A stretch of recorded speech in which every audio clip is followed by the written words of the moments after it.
Heck what? It's time for more of the Super Bowl, and we are making tomato soup 2.0. This came from Amanda Westerfield. Loves watching Daybreak. So you're probably thinking, what's this thing going on right here? Well, I want you to see me actually making the food, and so I have my cell phone pointing down at it. So as we're adding the ingredients and we're cooking everything, you get to see how it all looks. And of course, we're talking soup, right? Check that out over there. So here we are. This is the Super Bowl, and what I have in here so far is just 1 can of tomato soup, condensed, and it's the big cans as well. So I'm going to add another can of condensed tomato soup in here. Now, according to Amanda's recipe, she said when you're adding water, because it's condensed, she said you're going to have to add water to this. However, only add about half of what the can says. So I actually have some cups of water here that would basically equal out to about half of that. So I'm going to add in a little bit of my water. And now we're going to stir so that it gets nice and uniform, especially with it being condensed soup. She says then when it comes to all your other ingredients, you're going to do about 1/4 cup of olive oil. So I have my olive oil here. And 1/4 cup looks to be right about there. We'll go with that as 1/4 cup. Stir it, and of course, get it nice and mixed in well. Then she says, get you some pesto and get the jar pesto, which I have here. And she says, for your pesto, do about 3 tablespoons. I absolutely love pesto. So there's 1, 2, and 3. Now we have 3 tablespoons of some very aromatic pesto in there. She says, then add you a can, the small can, of diced tomatoes. So I'm going to add in my fire-roasted diced tomatoes because I love fire-roasted. Gives it a whole different level of flavor with that. Continue to stir.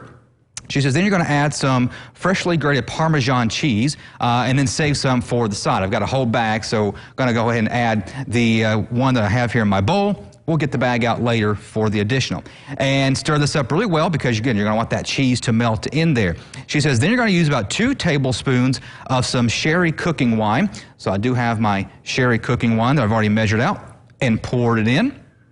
When it comes to the next ingredient, just do some dried parsley leaves. I've already measured those out. Looks like about 2 tablespoons there of those dried parsley leaves. Then she said, just do salt and pepper to your preference. So I have that. If you were watching yesterday, remember how I told you I like using peppercorns and with my pepper mill because that gives you a whole lot of extra flavor when you get that very freshly cracked pepper in there. So I love doing that. I'll be salt conscious and not add that in. I'll let the others add the salt if they so prefer. Now, croutons go with this. And as for the croutons, it was a very unique way. I have never heard of doing croutons like this before.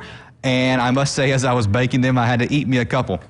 What I have here is we actually took garlic bread from the frozen food section that's in those boxes, and I took it right out of the box, let it sit out for maybe about 5 minutes or so, and I took a very sharp knife and cut through the frozen, because it's a lot easier to cut it than trying to maybe shred the bread if you're doing it when it's unfrozen. And then I cut it into cubes. You can put it in the oven and bake it at about 450. What I did to make it a whole lot easier is I put it into my air fryer.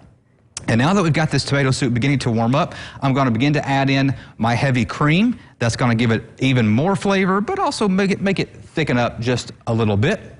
And there you go. That is Amanda's, as she likes to call it, tomato soup 2.0. I'm not a big tomato soup fan, but I can tell you right now, this is smelling absolutely amazing. Ron, bring a bowl over here for a second, because we're going to know your weather here in just a minute. But I'll get you a bowl of this. Now, another soup I want to pass along really quick. I went ahead and made it yesterday, and you can actually see it. And I'll move my phone closer so you can actually see it a little bit better. What we have here, this is hot and sour soup. It has a lot of Asian flair to it. I know Allie loves it. So does photographer TK Sampson. So what we have here is hot and sour soup. What I did to make this from the lady that sent me the recipe, we used 2 tablespoons of EVOO, some minced garlic, some ginger, 6 to 8 onions, and also you can put some slivered pork or chicken in here. I just kind of decided, well, I don't have any pork and I was running out of chicken, so I didn't put any meat in here. Then added chicken stock, some sliced mushrooms, a block of tofu, and just 1 teaspoon of sugar, not much just a little bit, 1 teaspoon, and simmer briefly. So there's your hot and sour soup. Here is your tomato 2.0. Ron, I'm going to get you a bowl here in about 10 seconds.